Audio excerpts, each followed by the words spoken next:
টয়লেটে প্রবেশ করার সময় মাথায় কাপড় না দিলে কি ক্ষতি হয় জানলে আপনি অবাক হয়ে যাবেন। প্রিয় ভাই এবং প্রিয় বোনেরা যারা আছেন, অনেকেই দেখা যায় টয়লেটে প্রবেশ করার সময় তারা মাথায় কোনো ধরনের কাপড় দেয় না, এতে তার অনেক বড় ক্ষতি হয়ে যায়, অথচ তারা নিজেরাও জানে না। প্রিয় ভাই প্রিয় বোনেরা যারা আছেন, ইসলাম আমাদেরকে শিক্ষা দিয়েছেন প্রত্যেকটা পর্যায়ে কিভাবে শিষ্টাচার বজায় রাখতে হবে, মানুষ কখন কোন কাজটা করবে, এটা আমাদের নবীজি সাল্লাল্লাহু আলাইহি ওয়াসাল্লাম প্রত্যেকটা বিষয় আমাদেরকে শিক্ষা দিয়েছেন। এই জন্য আপনি যদি টয়লেটে যখন প্রবেশ করবেন ওই সময় মাথায় কাপড় দিবেন, আর যদি কেউ মাথায় কাপড় না দিয়ে প্রবেশ করে তাহলে তার কি পরিমাণ ক্ষতি হয় এটা আপনি জানলে অবাক হয়ে যাবেন। প্রিয় ভাই প্রিয় বোনেরা, অনেকে আছে এই কাজটি করে থাকে, টয়লেটে প্রবেশ করার সময় মাথায় কাপড় দেয় না।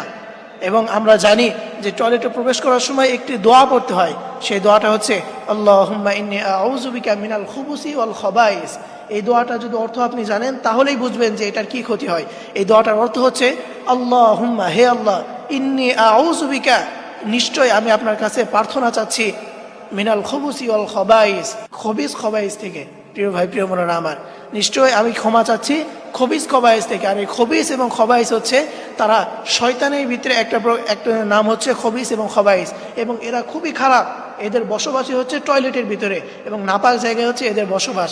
কেউ যদি মাথায় কাপড় না দিয়ে, কেউ যদি দোয়া পাঠ না করে, কেউ যদি ওই অবস্থায় টয়লেটে প্রবেশ করে, তাহলে সেই যে খবিস এবং খবাইস, খবিস হচ্ছে পুরুষ আর খবাইস হচ্ছে মহিলা, এই দুজন শয়তান তাদের সাথে অনেক খারাপ কিছু করতে থাকে, তাদের লজ্জাস্থান নিয়ে খেলতে থাকে, তাদেরকে দেখে হাসাহাসি করতে থাকে, এবং শয়তান ওই ব্যক্তিকে থুতু নিক্ষেপ করতে থাকে। এই জন্য প্রিয় ভাই প্রিয় বোনেরা, অবশ্যই আপনি টয়লেটে প্রবেশ করার সময় মাথায় কাপড় দিয়ে প্রবেশ করবেন। এবং যারা টয়লেটে প্রবেশ করার সময় দোয়া না পড়ে টয়লেটে প্রবেশ করে, ওই অবস্থায় যদি টয়লেট করতে বসে, তাহলে ওই দুষ্ট শয়তান তারা এটা দেখে হাসতে থাকে এবং থুতু নিক্ষেপ করতে থাকে। ওই থুতু যদি তার উপর পড়ে তাহলে সেখান থেকে দেখবেন চুলকানি হয়। অনেকে দেখা যায় তার গোপনাঙ্গে চুলকানি হয়, ওই শয়তান তাদেরকে থুতু নিক্ষেপ করে। ওই শয়তান তাদেরকে থুতু নিক্ষেপ করে, দোয়া প্রবেশ করে ঢুকে না। এই জন্য শয়তান যখন তাদেরকে থুতু নিক্ষেপ করে, ওই থুতু থেকেই তাদের চুলকানি হয়ে যায়। এই ধরনের অনেকের আছে। এই জন্য প্রিয় ভাই প্রিয় বোনেরা, অবশ্যই আপনারা এই টয়লেটে প্রবেশ করার সময় মাথায় কাপড় দেবেন। আর সব থেকে বড় যে ক্ষতি হয় সেটা হচ্ছে তার মাথার ব্রেন কমে যায়।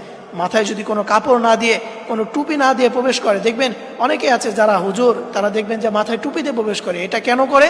মাথায় কাপড় দিয়ে প্রবেশ করতে হবে, আল্লাহ রাসূল সাল্লাল্লাহু আলাইহি ওয়াসাল্লাম বলে দিয়েছেন, অন্যথায় আপনার মাথার ব্রেন কমতে থাকবে। এবং বর্তমান অনেক বাচ্চারা আছেন যে মা বাবারা তাদেরকে এটা শিক্ষা দেয় না, যার কারণে বাচ্চাদের ব্রেন অনেক কমে যায়, তাদের ইন্টেলেকচুয়াল পাওয়ার, তাদের মেধাশক্তি অনেক দুর্বল হয়ে পড়ে। অল্প বয়স, এখন কি পড়ে, একটু পরে এসব মনে থাকে না। এটা অবশ্যই মা বাবারা যারা আছেন আপনার সন্তানকে শিক্ষা দিবেন। সন্তান যখনই বাথরুমে যাবে, তারা টয়লেটে যাবে, অবশ্যই তাদের মাথা কোনো কিছু দিয়ে ঢেকে দিবেন, গামছা দিয়ে অথবা টুপি দিয়ে আপনারা ঢেকে দিবেন। আল্লাহ আমাদের সকলকে এই আমলটি করার তৌফিক দান করুক। সকলেই পড়ি আমিন।